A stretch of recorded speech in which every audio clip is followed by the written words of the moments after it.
Hi guys, magandang araw po sa inyong lahat. Ito naman po ang kaibigan ko si Jake. Sa video natin ngayon, pag-usapan po natin bakit maraming tao ang nahihirapan sa computer programming.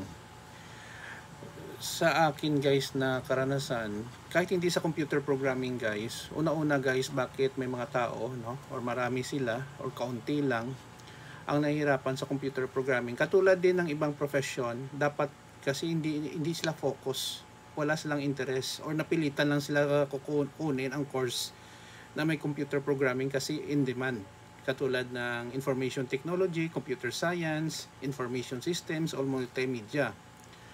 Kung babasihan lang ang demand at saka feeling mo wala kang interest, siyempre mahirapan ka talaga sa programming kasi wala kang interest. Kahit anong bagay guys, no? Kung engineer ka or mekaniko or teacher, kung hindi ka interesado sa isang bagay, mahirapan ka talaga.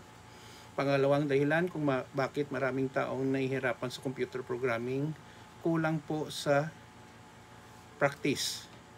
Just like po sa mathematics or skill-based na mga bagay, katulad na pagluluto, pag-ayos ng sasakyan, pag-repair ng mga electronics, or paggawa ng upuan, kung carpenter ka, computer programming guys ay nagre-require ng constant practice at patience. Kung palagi ka nagpa-practice, let's say for example, palagi ka nagko-code sa Java, time will come, madali na lang sa iyo pag-intindi ng language. IDE, Eclipse man, or NetBeans, or anumang IDE gagamitin mo, sa dami ng mga exercises at problems na encounter mo, everyday nagpa-practice ka at least 30 minutes, madali kang gumaling, no? With the use of AI hanggang sa ngayon, vibe programming, mas madali mong magamay ang problem. Importante kasi sa programming fundamentals, dapat matibay ang iyong fundamentals. Pangatlong dahilan, yun nga na-mention ko, hindi naintindihan ang fundamentals ng computer programming. Regardless kung anong language na gusto mong gamitin, PHP, Java, C#, TypeScript, or Framework, Bootstrap, CodeIgniter, Laravel, or ano-ano pa dyan, kung hindi mo alam ang fundamentals ng tools or framework or language at problem solving, mahirapan ka talaga mag-solve. Not unless very basic ang problem. Pero kung medyo intermediate at advanced, mahirapan ka pag-intindi ng logic ng problem at pagsosolve. Yun po ang isa ring dahilan, no? Pangatlong dahilan kung bakit maraming nahihirapan sa computer programming. Pang-apat, madaling mag-give up. Just like in other subjects like mathematics, no, nagre-requires ng problem solving. Programming is a problem solving process, no? So kung madali ka lang mag-give up sa pag-solve ng problem, hindi ka talaga matuto. Okay? And number 5, nakikita ko, very important din, kulang sa focus at patience.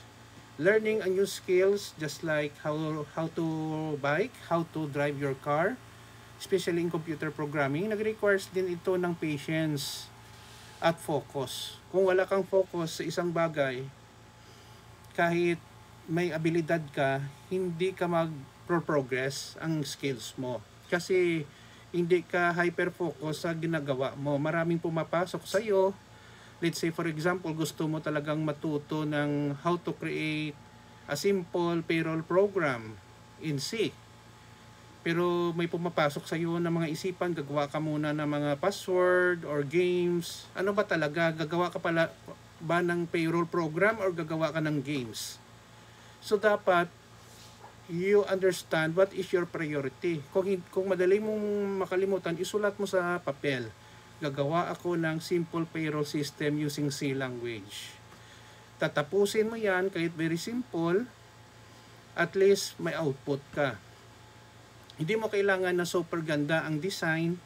What is important, you understand the logic, the command, and how you implement it in a program.